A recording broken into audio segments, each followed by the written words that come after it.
Welcome back to episode number 10 of Seattle Sports Scene. Today we will be looking at the Seahawks and their eventful offseason, and the Mariners and what is coming up here with opening day on Thursday. We will also answer our listener questions at the end of the episode. Let's get into it.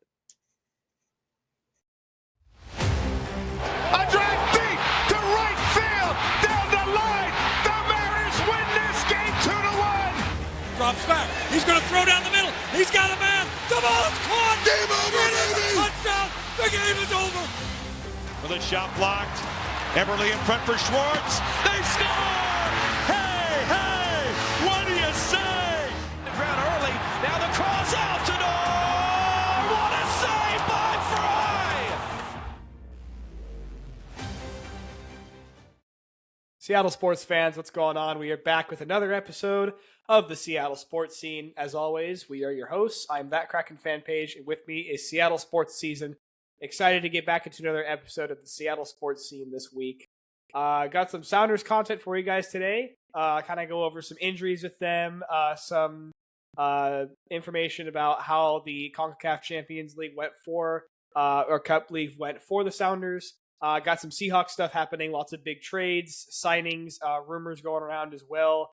Mariners opening day, as of this recording, 2 days away. Super excited for that. We'll go over that as well. And at the very end, we'll top it off with a little bit of Kraken content on top, as they are kind of not much happening with them at the moment right now. So we're going to start it off with our very own Sounders, though. Talk about them a little bit, and our expert here, Seattle Sports Season, is going to get us started off with that. Yeah, you see, I'm repping the BYU gear today. I've been repping BYU all week with them going to the Sweet 16. I was joking with some of my friends and my family. I was like, Thursday, opening day for the Mariners and the first Sweet 16 appearance for BYU since 2011. What am I supposed to wear? Oh my gosh. Is it my BYU jersey or my Julio jersey? So we'll be having to make that decision later this week. But it's been a good little sports run so far this month. Besides the Sounders, they've been kind of struggling as of late, but most of that kind of comes back to injuries. Unfortunately, Pedro de la Vega, Jordan Morris, both lower body injuries are going to be out 4 to 6 weeks. Pedro de la Vega, since he's gone here, he's just been made of glass, and it's something that, unfortunately, at this point, is something that you might just have to live with. I think he's just an injury-prone player. Jordan Morris, on the other hand, this kind of falls on the hands of the Sounders because he was just running to the ground. They were playing him every single game, and you saw it in the match that he got hurt. He just got a through ball, and he ran too hard to it, and I was like, oh, that's a hamstring. And it's really unfortunate because Jordan Morris was playing really well. Pedro de la Vega was also the best that we've seen him in a Sounders uniform. In addition to both of those, Paul Arriola, one of the Sounders' targets and big acquisitions this offseason, tore his ACL in Mexico City, which you just hate to see as he was playing so well. He's just a Sounders guy. He works hard. He's a great glue piece for any team. He was doing his job. And he's unfortunately going to be out for the rest of the season and for a while. So he has undergone successful surgery since then. So best of wishes to Paul on his path back to playing soccer. But for now, the Sounders kind of got to figure something out. As a result of these injuries, the Sounders unfortunately get eliminated in the round of 16 of the CONCACAF Champions Cup. This comes at the hands of Cruz Azul, one of the best teams in La Liga, not La Liga, Liga MX, in Mexico. However, this, in my eyes, wasn't really that big of a shock. The Sounders were essentially the last team into CONCACAF Champions League as it was. They kind of needed a miracle. With RSL taking the last spot on decision day, then thanks to the Galaxy going and winning, and with them already being qualified, the Sounders kind of just got gifted a spot. We didn't really do much to deserve that spot. And so that kind of was a result in our draw. It was a really hard draw. And maybe it's not the worst thing in the world for the Sounders to be eliminated from this tournament early. They are struggling with injuries, like I mentioned, and honestly, they need to figure out how to beat MLS teams right now. And it's something that is quite scary as we are approaching the Club World Cup here pretty quickly, with it almost being April and then the Club World Cup being in June.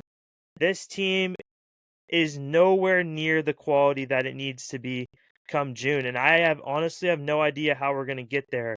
Hopefully, both Pedro de la Vega and Jordan Morris will be back healthy by that point, which will be a huge piece, but they are going to be playing on a world stage in front of the entire world in the biggest club tournament we've ever seen. And right now, we can't even beat Houston Dynamo, a basement dweller in the MLS, at home in front of our own fans on a good crowd last Saturday night. I was in attendance. I was in Seattle. I went to the game. It was a good crowd. It was full. There was a lot of energy in the stadium. It felt good. And yet the Sounders just came out and they were flat-footed and they didn't really they got some good chances. João Paulo had a chance inside the box that he probably needs to drill. He probably makes that shot 9 out of 10 times, puts it on at least on frame, and he can't even get it on frame in this game. There was a few other opportunities that the Sounders had. Christian Roldan had a chance. But the Sounders, like the story that we've had for the last few seasons, they continue to just not be able to put the ball in the back of the net. And I was really hoping Jesus Ferreira was going to help with that, as he has just been a goal scorer in his career. And right now, Jesus Ferreira looks awful. He looks confused. He doesn't look comfortable in the system. He doesn't look like he fits in the system. He is out of position a lot. He's dropping back way too far. Him and Rusnak are just kind of in each other's space all of the time, at least from the last 2 games that I've seen. Um, Jesus Ferreira needs to figure it out quick, because without him, I don't know where the goals are going to come from. Schmetzer really only has 2 subs right now that he can use, that he can feel comfortable with.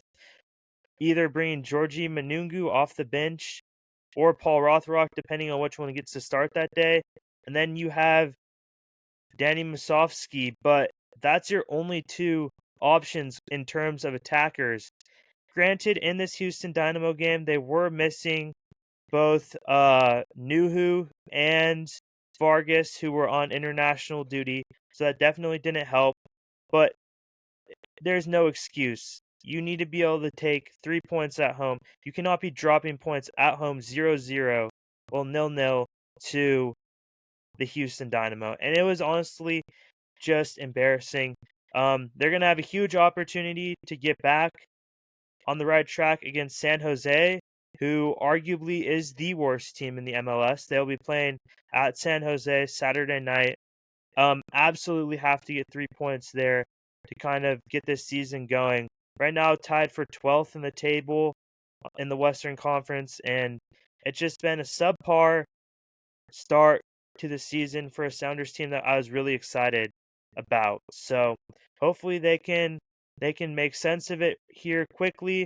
I know Schmetzer was talking about in his postgame how it's just not acceptable, the performances that they're putting together. He knows it. The players understand what's at stake. And honestly, I think they need to go out and sign someone. And we'll see.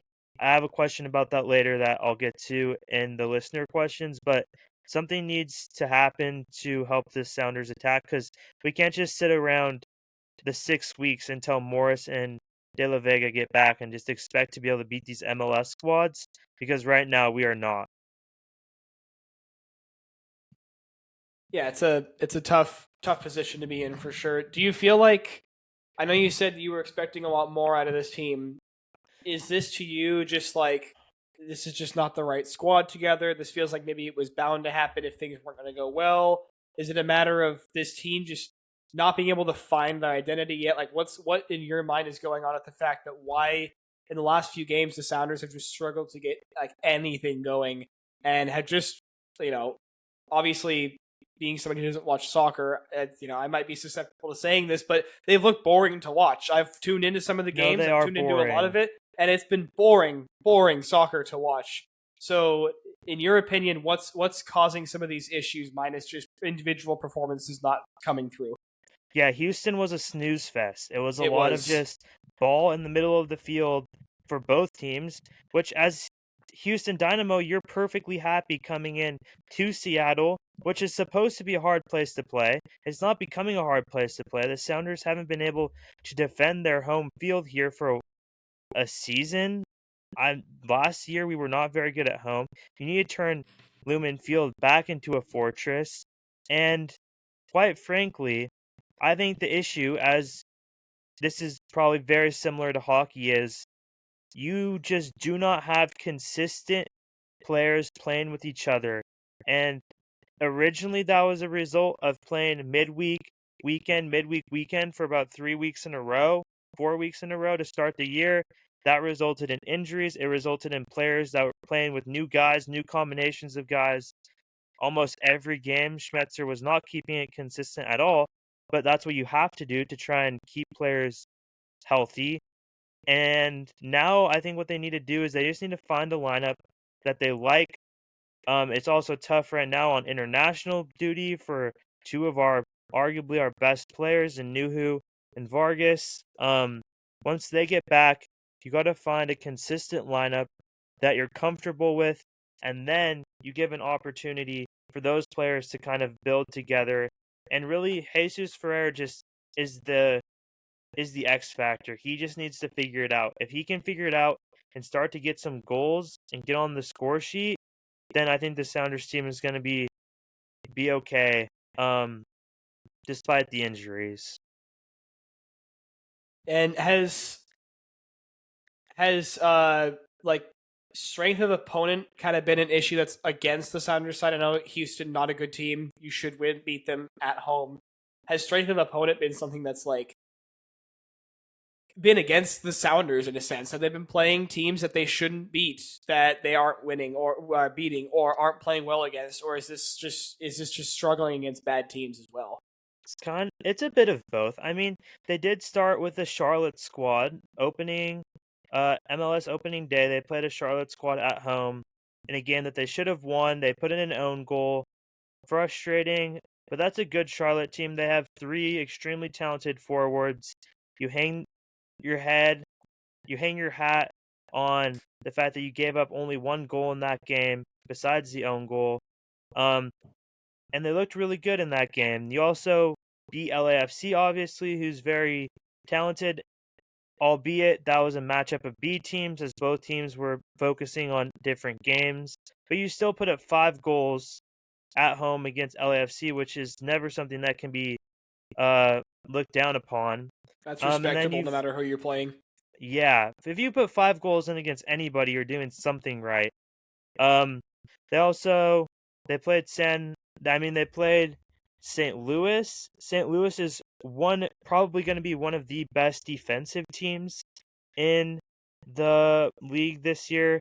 You play well, hoping to get a point in that game on the road in a tough environment against a good defensive squad who hasn't given up. I believe they haven't given up a goal from field of play yet this season. At least I think that was the case when the Sounders played them. Get shut out there, but that's okay. But the next week you need to bounce back and beat Houston. Also, know there's one game that I'm missing in there. I don't remember who we played right now, but it's not. They've played good teams. They've only played one great team, I'd say, in LAFC, and they beat them, which is interesting. So it's a lot of teams that are just middle to middle upper besides Houston.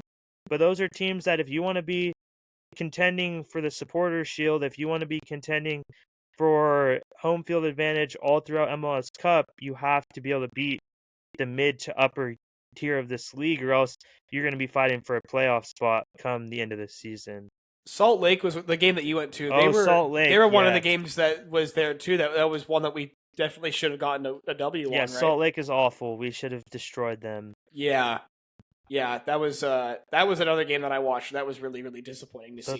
it's been a really frustrating start, and you just need to start to capitalize. And San Jose is going to be a great opportunity against a really subpar opponent to get 3 points on the road and kind of rebound after that home loss. Yeah, time to get your game back. Time to find your identity. And I mean, it's a perfect opportunity to do that against teams like this that you know are teams that you should be able to beat. I look at it the same way with the Kraken and take Philip Grubauer for example, going down to the AHL. He's playing obviously against a lower quality of opponent. Help him find his game. Help him try to get back to where he was playing, and it worked for the most part. He's had one bad game since coming back, and there's more details that I don't need to go over because I'm not talking about the Kraken. But it's the ability to be able to play opponents like that and find your game and get back into the groove that you were in previously, or that you should be in, or should have been in from the start, is a great opportunity for the Sounders. Yeah.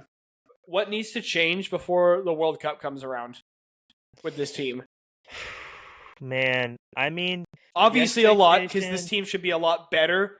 Like, they're going to play top quality opponents at the World Cup. But, like, Mhm. what, in your opinion, what is the expectation of how the team should play?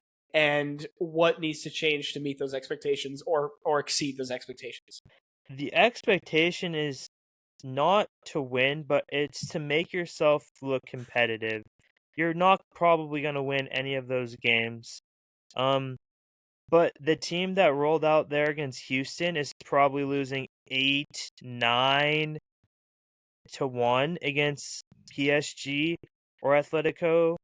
Like, that team was not competing at the bottom tier of MLS, and you're saying we're playing the highest quality of opponent in the world. So for me, number one focus needs to be getting guys healthy. You need your two designated players to be available. Those are supposed to be your two best players in Jordan Morris and Pedro de la Vega, and you don't have either of them on the field right now. So you need both of those guys. In addition to that, I think you probably need to go out and get 1 to 2 pieces, bring them in, and then other than that, it's just the best thing we can do. And the great thing about right now is there's no midweek games for MLS right now. So you have to take advantage of the fact that you get to go and train Tuesday, Wednesday, Thursday, Friday. You get 4 days of training every week where you're working on stuff where players are getting comfortable with each other. And they just need to be so focused and so locked in on those. Because ultimately, the only thing that we really have that we could use to get better right now is just becoming more familiar with the guys that are currently on the squad. So hopefully the chemistry just continues to build.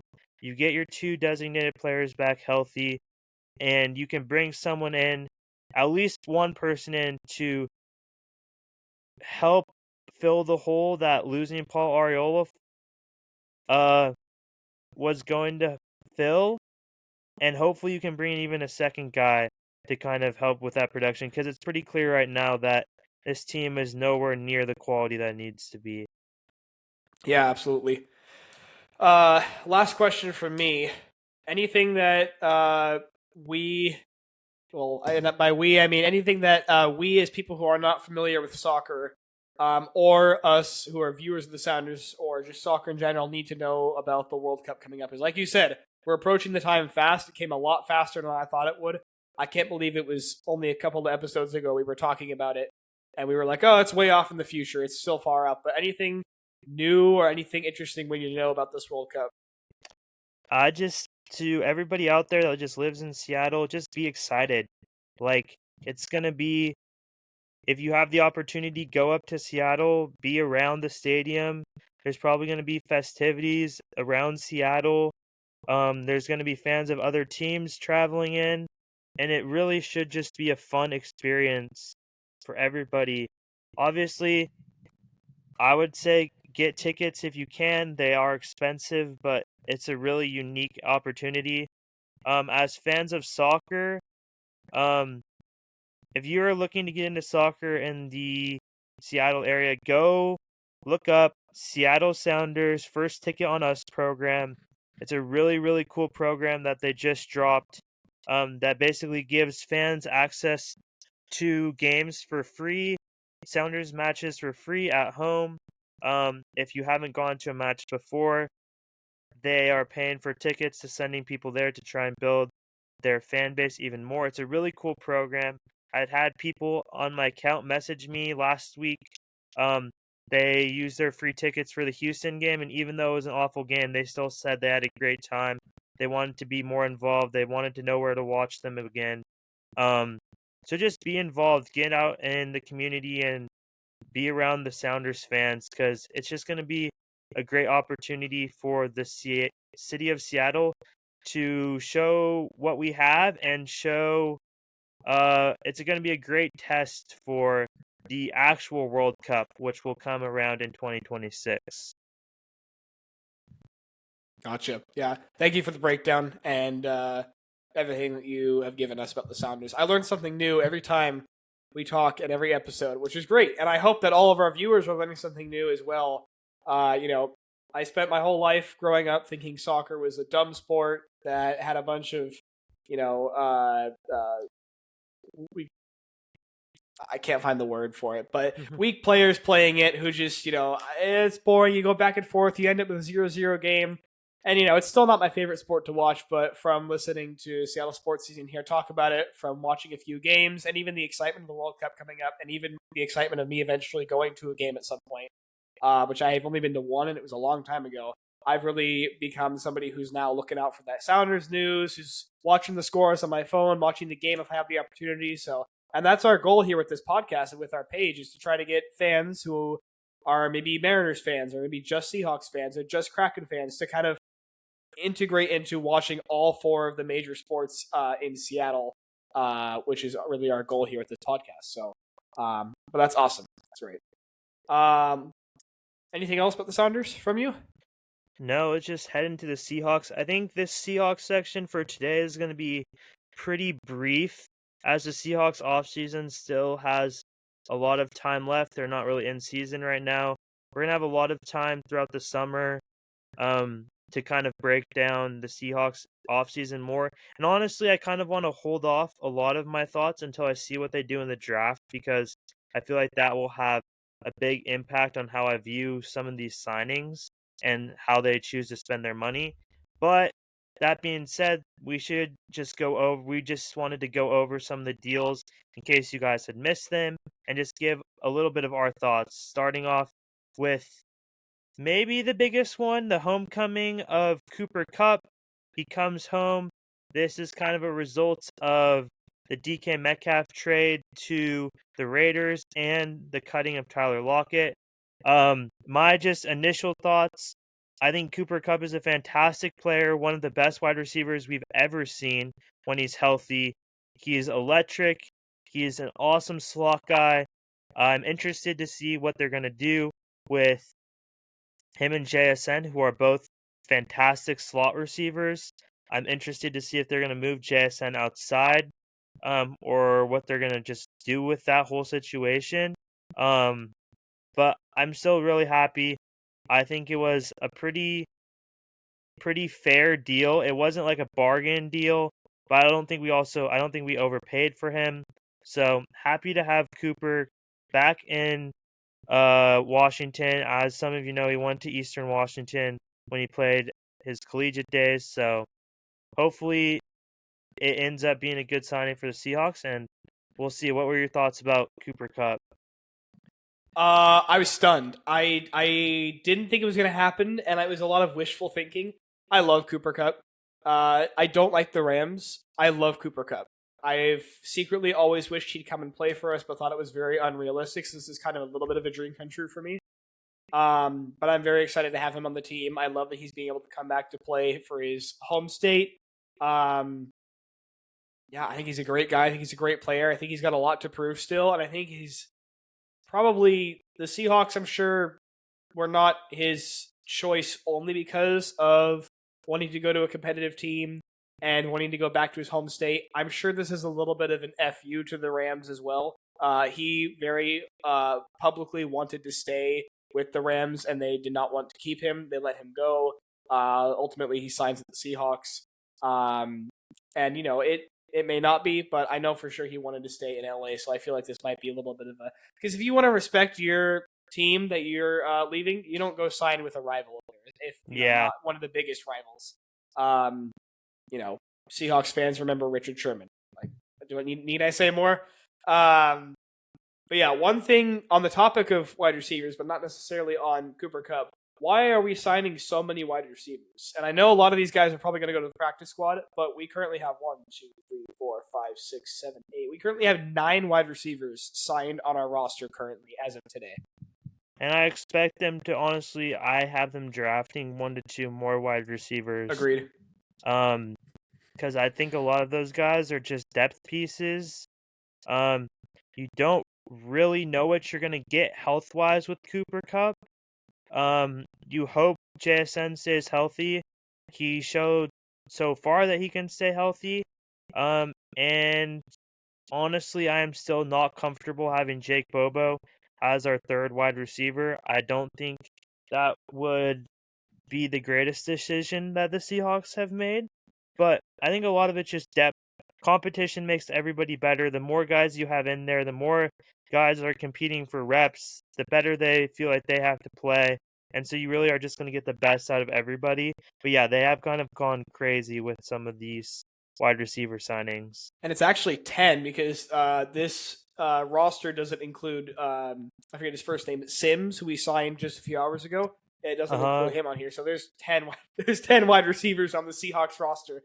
And yeah, some of these guys, it's obvious they're going to be practice squad players. But like somebody like Sims, I don't think you sign him to go on a practice squad. He's been playing as a third, fourth receiver, even second receiver for some teams for a few years. Being on the Redskins. If he's a veteran, he was on the Redskins, and like the Redskins, not the Washington football team, not the Commanders, the Redskins. Played for the Texans for a while, and most recently is coming off of, I forget which team. I want to say it was the Jets, but I feel like it was something like the Jets, yeah. But anyway, I feel like your 1, 2, 3 is probably going to be JSN, Cooper Kupp, and Valdez-Scantling, right? Or would you only use Scantling for the deep route? Yeah, I would probably just keep him as an over-the-top threat, someone that's probably just going to be creating space underneath for Kupp and JSN, but I don't know. It's all kind of up in the air. New offensive coordinator, we don't really know what's going to be being run, so it also could just be giving as many choices to this new coaching staff as possible. Like, let them try and find someone that fits their scheme and what they want to run. As we saw last year with Mike McDonald, he didn't like the linebackers. I think he probably wishes he would have looked at more linebackers. He had to figure that out midseason, so maybe this is kind of just letting the whole new offensive staff figure it out in the preseason instead of regular season. You figure out you don't like the one guy that you have. Right, and then it becomes harder to kind of find somebody to take his spot or make a move to try to fix that mistake. Yeah. I'm just looking at the roster right now. Obviously, it's not complete. We still need some offensive line pieces. Obviously, draft coming up as well. I imagine there's going to be a lot of talk about some offensive linemen in the draft. I know that we personally have a wish to do a future special episode, much like our Mariners special episode, talking about the Seahawks draft exclusively. But are there any offensive linemen or even names in general, like just 1 or 2, that you're just keeping an eye on that you think maybe the Seahawks could go for, should go for, anything that pops out to you? Oh, man. I really haven't looked into it all that much yet. I can tell you that if I was a Seahawks, I'd probably be using the first round pick on a lineman now that you have more options later in the draft. Originally, I wasn't completely convinced of that, but now that you have those extra picks, I think it's pretty clear that you should be using that first round pick on a guard if available. Don't super reach, but you gotta go out and you gotta get him because we don't really have a lot going around in that position right now. Um, but yeah, I haven't looked too much into it. I would expect you guys listening to look forward to an off season. I mean, a Seahawks draft special in the coming weeks as we prepare for the draft, as it's about a month away. Yeah, I think sometime in the next few weeks, we'd love to do an episode where we can talk about that, kind of break down our thoughts. I've never been a big NFL draft person. I just pick one or two names that I know are big names that I love to sign, or just a name in general. But this year being doing podcast and everything, going to be looking into it, seeing what kind of research I can do to kind of help prepare for that. But I'm definitely excited to do an episode of that sort. Let's see. What else do we want to talk about with the Seahawks? How about let's talk a little bit about the DK Metcalf trade. What are your thoughts on kind of going to the Steelers, saying that he wants to go to a contender, saying that he wants to go to somebody who's got a quarterback somewhere with warm weather, and he kind of goes against all of that, minus the contender part. The Steelers obviously have been a wild card playoff team for the last few years, but kind of what are your thoughts on that? What we got in return for him, kind of where he's going? I think it was a good return, especially for someone that is a rental at this point in time. I guess they signed him to an extension once he got over there, but for us, he was a rental. Because he was most likely walking at the end of the season anyways. So getting a second round pick, I think, was a good return for DK. I think it's an interesting fit for sure. He did also said he wanted to go play somewhere that was warm. Obviously, Pittsburgh is not very warm. They still don't have a quarterback yet. Justin Fields went to the Jets. Russell Wilson has not signed yet. He did actually today. He did. I have not been online much today. He went to the Giants for 1 year, $21 million with $10 million guaranteed. Wow. Okay. Yeah. So you guys get a live reaction of Seattle sports season, figuring out that Russ is just signed with the Giants. Okay, well that takes him out of the contention to come back. I think Pittsburgh, and it basically is just Aaron Rodgers. I was going to say, I think it basically just solidifies that Aaron Rodgers will be a Pittsburgh Steeler by tomorrow, most likely. Which is really interesting because with Aaron Rodgers, not that I think Aaron Rodgers is a fantastic quarterback, but that defense is so good that all they need is not a Kenny Pickett like they've had, not a Justin Fields or a Russell Wilson. I think Rodgers is still better than both of those quarterbacks at this moment in time. That's interesting, man. Wow. Yeah, well, that's crazy. DK could be teaming up here with Aaron Rodgers in a little bit, so that's crazy. Shout out to Russ for signing with the Giants. Congrats. I think it's always been a dream of his, too. And I mean, we remember years ago when the Giants were mocked to be getting Russ in a trade from us. We remember when that happened. And, I think Russ was a little bit excited about that. I mean, Russ, he wants to be in the lights. He wants to be in the show. He wants to be, and not that he's, like gloating or anything, but Russ is just somebody who likes being in the city with the big names. So I think this is a great place for him to land. I'm excited that he's going to get an opportunity to start. Is Drew Lock still a Giant? I don't think so. But that would be really funny if Drew Lock ended up with Russell Wilson at the same time on a team. Yeah. But yeah, I have a way too early hot takes list with my buddy, and one of the hot takes was Russell Wilson to the Giants. So I was very, very excited to find that out. Nailed it. I got that one. I got a couple others too, which I'm really excited about. But I'm actually on a roll right now for some hot takes.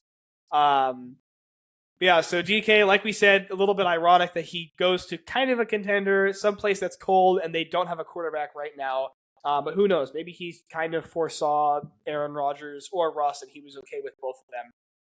Either way, arguably, props to him, because absolutely, DK is someone that there's mixed opinions about him. I know you aren't the biggest fan, of DK, but he's someone that I love. I love the energy that he played with, the passion that he played with. There's some great moments that he's had here in Seattle, and I don't think this was a bad breakup per se. He deserved the money. The Seahawks didn't think that that was going to be their best use of the money, and he went out and he got the money that he deserved. He's a fantastic wide receiver. He got a bag, so happy for DK and hope that he has success in Pittsburgh. Yeah, absolutely. And yeah, he's just a player for me personally who, like, I love DK. I think he's a baller. He plays hard. He's got a lot of passion for the game. I don't think he was going to be worth the money that we were going to pay him with the output he was giving us. And I mean, we've seen the outcome now of getting Darnold and Cup and everyone else that we've gotten a lot cheaper than we would have gotten DK and Geno for. Yep. And which is what my follow up was going to be, is arguably an even bigger trade was Geno Smith to the Raiders. And I think it kind of caught everybody by surprise because I think everybody was ready to roll with Geno again. Extensions were in the talk, were in the mix, being thrown about. John Schneider even said they were working something out, and we wanted to bring Geno back in to play for us. What's like? I don't even really have a question other than just like, what are your thoughts on that? It's the same thing I always ask, but what are your thoughts on that? How, like, why? Oh, how? Why? I mean, I think a lot of it has to do with reuniting with Pete Carroll, who Oh, was a absolutely. guy that just basically grew back that faith that Geno Smith needed to have in himself and his ability to play quarterback in the National Football League at a high level. I think Geno loves Pete. Pete loves Geno. They wanted to be reunited. It was a perfect fit. Um, Ultimately, the Seahawks wanted to pay Geno somewhere at around $30 million a year. Geno wanted 45. That's a $15 million difference per year. That's not going to be negotiated out. They basically made the trade happen in about a day, and it was probably the right deal. I would have been Me personally, I would have been furious if we signed Geno Smith to a contract that was worth $45 million a year for Agreed. any period of time. Agreed. So I was in favor of it. I think that it's going to be a good fit. I'm excited to see it. Um, and I'm excited to see the Sam Darnold deal, as it's basically a 1-year prove it deal for you guys that haven't seen the contract breakdown. There is zero penalty if we cut him after the first year. All of that money that he could be earning is not, we don't owe him anything. It's basically 1 year, $33 million prove it deal, which I love. He's going to be a baller hopefully this upcoming season. Um, and I'm excited. He's much cheaper than Geno. He's younger than Geno. He's more mobile, and he has had an iffy career up until this point, besides one good year with the Vikings.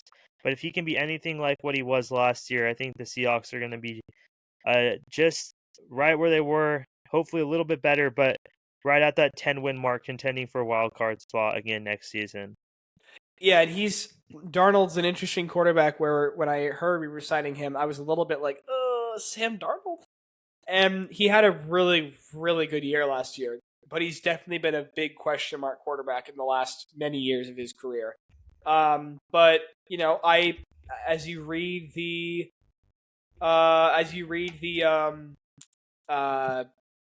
the contract and you see kind of how everything is laid out, like you said, it starts to become like oh my gosh, how does this keep getting better the longer I look at it?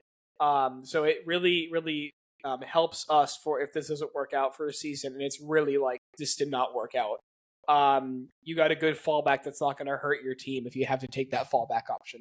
I have hopes for him. I think he and Kubiak are going to be awesome. I feel like there's a lot of players in the Seahawks offense last year that I feel like didn't get a full chance at a successful year on the offense due to Ryan Grubb's system that he was running. I'm excited to see what this offense has to bring us this season. It's going to be an interesting thing to watch for sure. Let's see. That's it for me on the Seahawks. If you're ready to move on to the Mariners here. Yeah, I think yeah. Let's go on. Let's move to the Mariners. We know we're going to talk a lot about the Mariners, and we need as much time as we can get. So, Yeah. So um, opening day, upcoming Thursday. But really the first news that I wanted to start with was news today. The Mariners signed Cal Raleigh to a 6-year extension that basically I think that extends him through his age 34 season. So Cal Raleigh basically is going to be a Mariner for his career. I find it hard to imagine he's going to be playing much past the age of 34 as a catcher. Um, but huge deal. Um, a very good value deal for the Mariners. I think it's $106 million in total, full no trade clause. Um, Cal gets the money he deserved. He probably deserves more as a platinum glove catcher who hits 30 to 35 bombs a season. I feel like getting that for 23-ish million dollars a year is a steal. Um, but I'm not complaining because he's going to be a Mariner for the foreseeable future. They continue to extend the core. Now Julio and Cal are both extended. So my question for you is, who do you think the next target should be for an extension for the Mariners? I think it's no question Logan Gilbert. Hmm. You could argue like see how the season starts, see how he plays, but I think I have enough confidence in Logan Gilbert that he could get extended before the season starts, and I'd be okay with it. Gilbert's up there. George Kirby's up there. Kirby's an interesting player where I feel like he's been mocked in a lot of trades, and I feel like if a trade came along where you were like, oh, like that actually is a good trade, we could do that. That would help the offense more or whatever. He and Castillo are two of our pitchers that I could see getting moved. I wouldn't move Miller and Wu, not necessarily because they're not as good as Kirby, but just because I feel like they have a little bit more value to them, but in like different ways. Not necessarily trade value, but like as contributing to this team value. Hmm. Um, I think Logan Gilbert's probably the next person you can extend. I don't know of any other players other than our pitching staff that need an extension, and a lot of these players are on prove it years with us too. Not necessarily contracts or deals, but I mean, you look at Victor Robles. I love Victor Robles, but like if this doesn't as something that doesn't work out for him, he could potentially be somebody getting moved. Luke Rayleigh, is also somebody that we've been looking at as like, is he going to be? He wasn't good or he wasn't great last year, but by the end of the season, he was one of our better hitters, which is not saying much, seeing as this Mariners team has not been able to hit the ball very well. But I think there's a lot of players that are definitely in a position where they can get those extensions if there's somebody that we want to keep for longer periods of time. I'm assuming Yeah, you agree that Logan Gilbert's the next person to extend. I do, but I also have a bit of a hot take Okay, let that me hear it. I think the next player that the Mariners should be talking with is Randy Arozarena, as he is on the last year of his deal. He's a guy that has proved to be an influential player at the MLB level. He is not an in-house extension, which is why I don't have much hope that it's going to get done, because the Mariners primarily focus on their in-house guys when it's come to extensions, and rightfully so. They have a connection with those guys. I also don't know if Randy is open to something like that. He might want to go test his market, as this will be his first opportunity to enter free agency after finishing up arbitration this year. But I think that Randy Rosarina is going to be a very influential player this year for the Mariners. I think he is someone that almost nobody is talking about. He had a fantastic spring. He was hitting about 350. He was hitting in the 3 hole, the 4 hole. He has the potential to be a guy that can hit 250 and hit 30 bombs. Like, people don't realize how good Randy Arozarena has been for spurts of his career. Um, and it's someone that people have just kind of written off. I don't think Mariners fans understand how big of a trade that was last season to get him, and it was the worst year of his career last year. Everybody's talking about Garver and Polanco bouncing back, but really, I think the biggest candidate to bounce back this season is a Randy Arozarena. Um, and if he does so, I would be thrilled if he got extended somewhere in the middle of the season. But the most logical answer and most likely, I think, is probably Logan Gilbert. Yeah, and it's actually a good take that I somewhat agree with. I've been skeptical of Randy. I feel like he came in and did a lot of nothing hitting wise for the Mariners, but you come in on a team, you're leaving the team that you wanted to stay with for forever. Um, you spent your last game, or you spent your last day with the Rays sitting up in the stands with the fans, taking pictures, signing autographs, enjoying one last game, even though you're not playing at your stadium. And I get it. The vibes are low for you. The vibes are low for us. We were kind of struggling a little bit on offense, on just positioning where we were in the league. But yeah, I mean, looking at his career average from 2019 up until this year by year, batting 300, 281, 274, 263, 254. And, it starts to go down a little bit. But as a Mariners fan, I will take 254, 263. Like, It's whatever. also just a That's result great. of more ABs. Yeah, exactly. Your average is naturally going to go down as you get increased ABs, as you get a more locked in role. But 260, man, 260 would do wonders for this team, And that's especially if he can continue to have the power that he has. And that's 263 with 586 at bats and 153 games played. Pair that with 20 home runs, and He was an all-star that year, 32 stolen 3.4 bases. WAR. Yep. Like that is Julio's. They always say we need to find Julio's Robin. That's Julio's Robin. Like, it's a guy that Julio loves playing with. You see the energy they have together. The funny commercial that they came out with Victor Robles. Like, these Julio and Randy, at least from the outside, appear to be pretty good buddies. Like, I feel like this is something that could work. He's still relatively young. I know he's not super young. I think he's like, is He's he 30 years. 20? He's 30 years old. He's still got some juice. I was gonna say 29, but I think that he could be a candidate for an extension, depending on his performance. Maybe like a 3-year extension, 4-year extension. That could really, and the Mariners really don't have a ton of outfield prospects that are ready to come up. They have Laz, but I think Laz kind of shapes out to be more of a DH, honestly, in the future. The defense isn't great.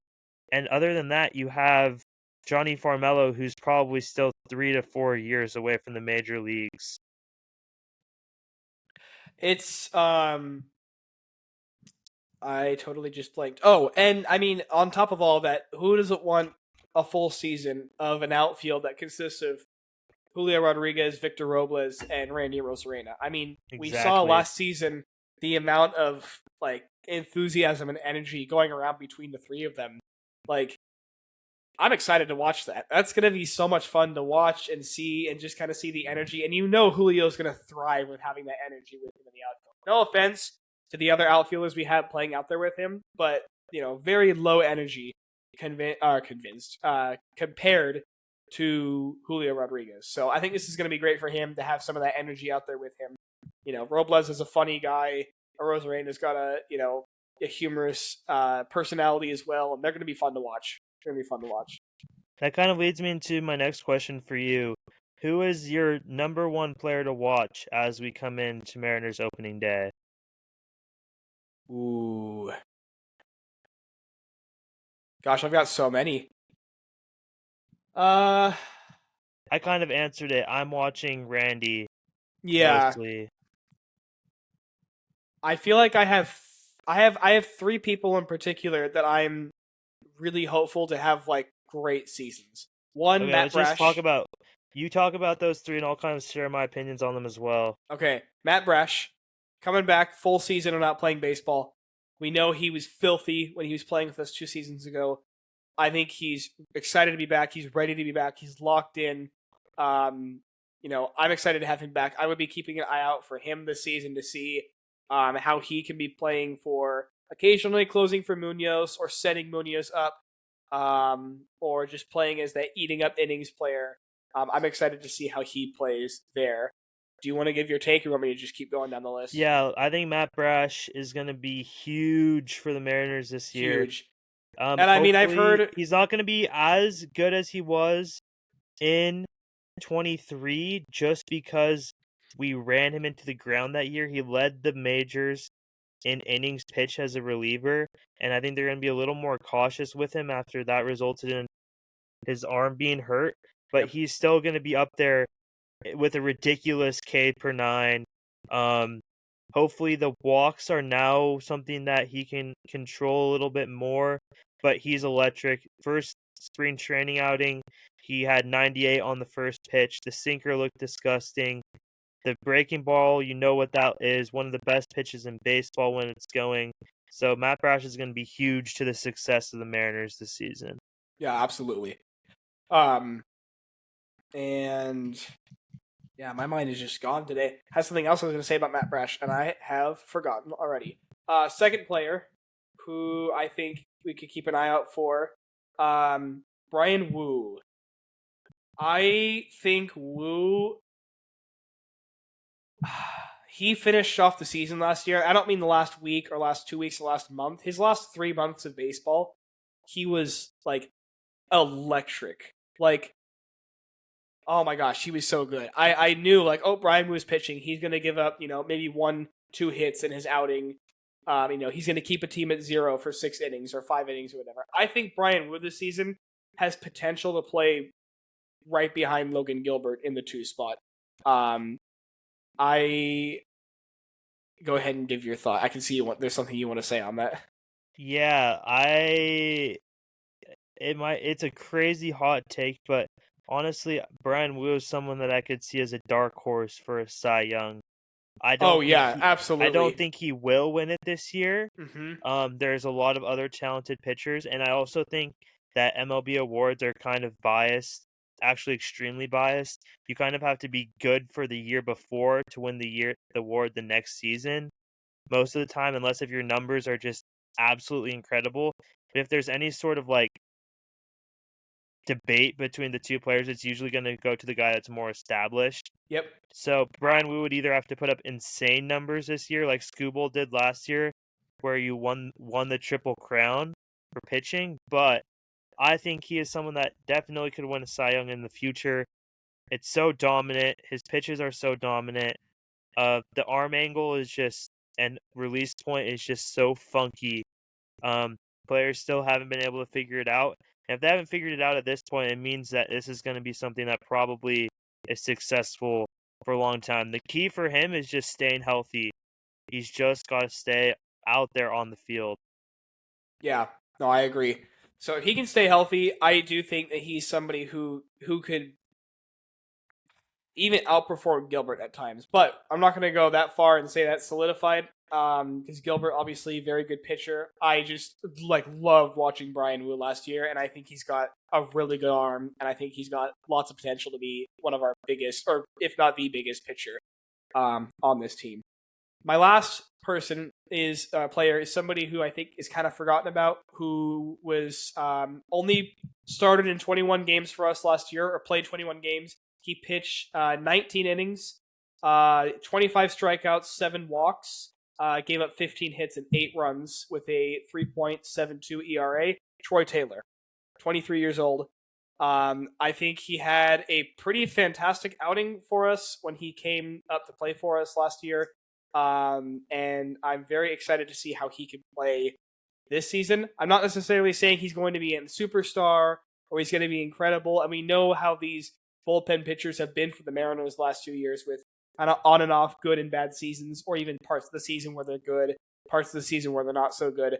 But he's somebody who was talking to my dad about him, and my dad in particular is very excited about seeing kind of how he turns out, to see if he's really the real deal and he could be something, someone reliable for us, or if he's going to be somebody who's just, kind of was a one and done or not actually as big as he was playing last season for us in a limited amount of games, but still.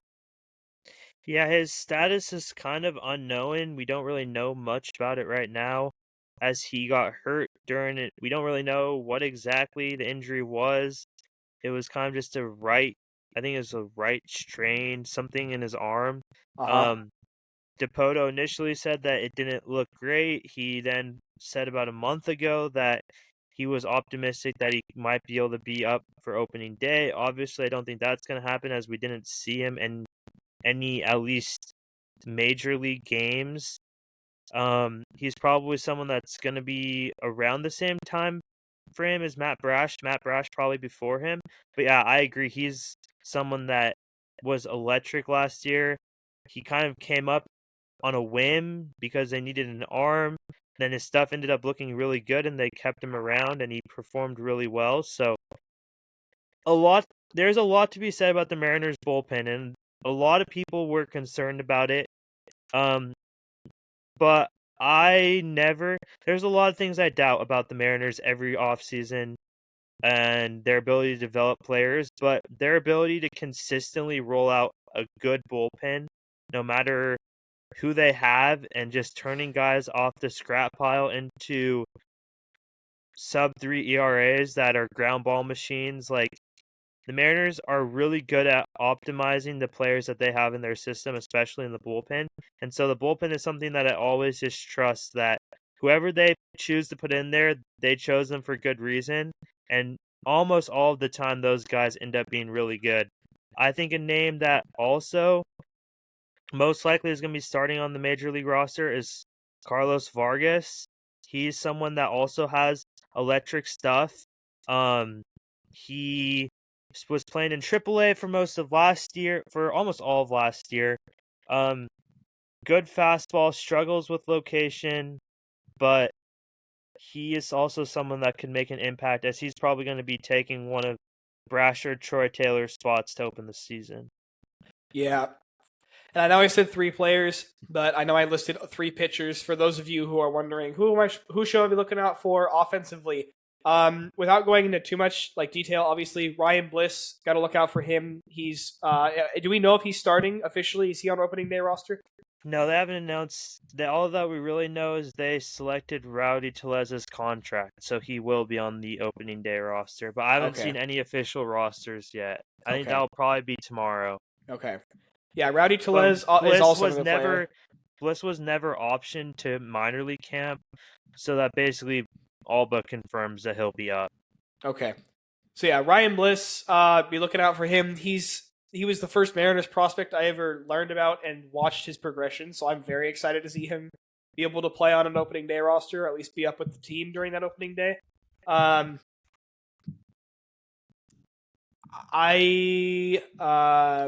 Mitch Garver, obviously, he's one of the biggest question marks of the bounce back season.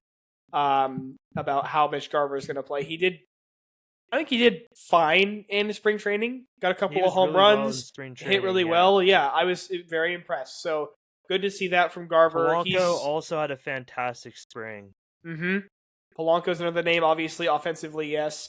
Garver is an interesting player where he's in his past few seasons, he hasn't been like a superstar, but a lot like Randy Rosarena, he's been one of those players who's been hitting around like 240 to 270 his whole career, and last year was just an off year for him. So really hoping for a much better season from him, because if you have if you have him playing well or at least average, and then if you have one other pitch like Matt Brash next season, like you make the playoffs. I'm not going to say probably, you make the playoffs. If you have those two things fall through. Even if you have Polanco kind of pick it up and play better a lot earlier on, like, you make the playoffs. So, obviously, on this podcast, I've been pretty pessimistic about the Mariners' playoff chances. I've almost seen it sort of as like a don't get too excited, so that if it doesn't happen, you're not disappointed. But, as we get closer to the season, I am more and more excited. And as we start to play and start to see what players are turning out to be, what they are going to be for that season, I'm definitely going to be more excited to watch this Mariners team. Hopefully, if it all turns out well. But I don't want to be negative and talk about if it doesn't turn out well. So yeah, everybody that's listening, there is a lot more talent on this team than people tend to give credit to, especially in the Seattle media and around Mariners fans, which is deserved. The pessimistic attitude is kind of earned. But if you look at many of the national rankings, people have us as a top 10 team in baseball consistently in power rankings. And I feel like it's a lot of people in Seattle that forget that this team does have talent. This should be a really exciting season. You should be excited to watch. Go out to the ballpark. Don't boycott the team. Please don't boycott the team. Like, there's better ways to be a fan than to stop rooting for your team. So I'm super hyped for Thursday, obviously. It's going to be exciting. That kind of leads us into our first listener question, which was thoughts on Logan Gilbert getting the start for opening day. 100% a fan. Well deserved. Going to be probably the best pitcher on our team this year, regarding unless something else weird happens. He deserves it. Castillo took it like a champ. He was happy for Logan. All around good vibes. Excited to see Walter on the mound come Thursday. Yeah, as am I. Again, yeah, just echoing your thoughts. Well deserved. I'm excited to see him play opening day. Another Mariners question we got. Thoughts on Emerson Hancock and Harry Ford's futures with the team? I think Harry Ford, after the extension today with Cal Raleigh, is most likely going to be traded. I think Harry Ford is a fantastic player who's going to be a very talented catcher at the major league level, but we owe it to him kind of in the fact that he deserves to be an everyday starting catcher somewhere, and probably, unless something unfortunate happens to Cal, knock on wood, he's going to be our starting catcher for the next foreseeable future. And so I would be, unless if Harry Ford commits to playing the outfield, like I know he's taken some left field reps, most likely he is probably going to be traded. The return for him is going to be great. He is basically major league ready at this point. We saw that in spring training where he played fantastic. I'd be shocked if he's still on this team after the deadline. And then Emerson Hancock, I think he's going to stay around. Obviously, he's just a great depth piece to have as guys get hurt. He'll start the season instead of George Kirby. He'll probably make 3 or 4 starts before Kirby's back. I don't think he's really going to go anywhere. Yeah, I don't know if Emerson should go anywhere. Our depth kind of falls off after him. So I would love to keep him around. Harry Ford, every part of me wants to be like, if Mitch Garver doesn't work out, you bring in Harry Ford this season or next season to play behind Cal. But you're right, and Harry Ford is a good enough player that he deserves to be able to play somewhere where he's an everyday starter. It would be just unfair to him to have him be playing behind Cal for the next 6 years. Like, he's way too talented to be getting 1 to 2 starts a week on Sunday afternoon and Wednesday afternoon, and occasionally DHing. Like, he deserves to go showcase his talent. And I could see him DHing potentially, but again, you can't have him as your solidified DH. So, yeah, I unfortunately, because Harry Ford is somebody that I've been very excited to see play, and we may even get to see him play in a Mariners uniform once or twice, or even more before he gets traded, or if anything happens to him. But I definitely think that it's probably going to be inevitable that he'll get moved at the trade deadline. Do you want to take one of these Kraken questions? Yeah, I got a couple of Kraken questions from you guys this week. We'll just take the simple one first. Yanni Newman thoughts. Surprising in a good way. I did not think Yanni Newman was going to play as well as he's been playing. He's played big league. He's played at big league level.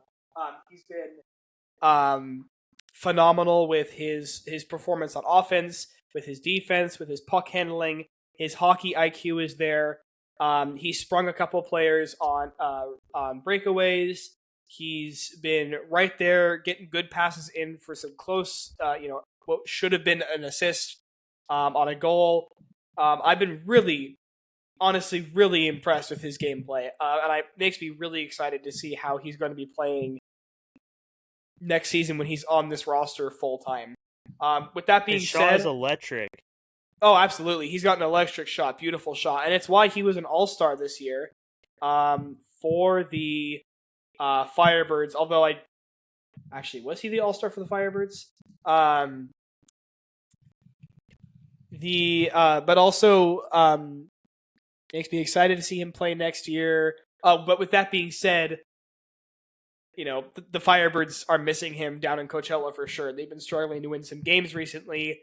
The Kraken have obviously taken Cale Fleury, John Hayden, Yanni Newman, and then Daniel Sprong was traded away. So you've got the unfortunate situation where most of the core good players on the Firebirds have been moved away, and man, they've really struggled. I don't have an exact number. I'm just going to go off an estimate of what I remember, but they're won like one of their last 6 games, or something like that. But it also gives you a little bit of a weird sense of hope of like, hey, there's an entire AHL team that kind of depended on Yanni Newman's playing, which is good. That's good to see that he's carrying a team like that, and helping them, achieve their success. So, And then what about this other question about Shane Wright being banished to the 4th line? It's very interesting. This question was asked about a week ago. He since then has played 2 games, including tonight's game, which is happening right now against the Calgary Flames. He has been a first-line center the last 2 games, and I think he's loving it and excited for it. Obviously, I haven't really seen that much output for him yet as a first-line center. But also, I love pairing him with. He's not getting paired with Beniers. I think he's with Beniers and Kakko, actually. But I love seeing him with the pairing on the first line. I think it's going to give him the biggest opportunity for producing. He's actually first line tonight with Jaden Schwartz and Jordan Eberle, so which is great. Schwartz has got a good shot. He's a great offensive player. Eberle's job as the captain obviously is to be a leader, but also his job is to not only score goals but really set up other players for assists. And I mean, you've been seeing Jordan Eberle play with Yanni Naiman on the 4th line when he came back from his injury. And Nyman has been set up. All 3 of Nyman's goals came off of Jordan Eberle setups. So I think that's great to pair him with those 2. It's frustrating. Like, you don't want to see somebody like Shane Wright, who's your top prospect, who has been your top prospect for years, come into the league for a full season in the NHL, and he's not being played for more than 10 minutes of ice time, or 12 minutes of ice time, and he's getting 4th and 3rd line minutes, and he's playing with players who, no offense to Burakovsky, but he's playing with a player like Burakovsky who's struggling to put any production out there on the ice. So I'm super excited he's getting a chance to play with some players on our team that are really going to help him with his gameplay just continue to produce and continue to be great for us. I have another question, but before I go on to that question, would you have any thoughts on Shane Wright and playing on the 4th line, but also now being a first-line center? He deserves it. Hopefully they just keep letting him get his ice time up, because he low-key is just the future of this team in terms of our point production, most likely. Yeah, he's outperforming more than half of our team, more than 3/4 of our team, so he deserves more ice time. He was top 4 in points the last time I checked, despite playing about 6 minutes less than the people around him, so... Yep. Last question that I had was thoughts about Mikey Asimon's performance since being acquired in the trade to the Lightning. And just a brief touch on this, he's played all 4th line minutes. He might have played on the 3rd line one game, and I think Bilesma also had him play on the 3rd line at one point. And kind of like a switch up during the game moment. I think he's honestly been really impressive. He plays aggressive. He crashes to the net. He's, his forecheck is great. And he's a perfect 4th or 3rd line winger. Somebody asked me also, like, would you extend him for or would you sign him next season? And to be honest, I think I would. I think I'd sign him for a, minimum contract that you can. Have him for a year, and he's a depth piece for you. And I mean, he's got 3 goals of the Kraken already, and he's setting up players for goals. He's getting those assists up as well, and I love the way he plays. And it's something that reminds me a lot of the 2022-23 Kraken team.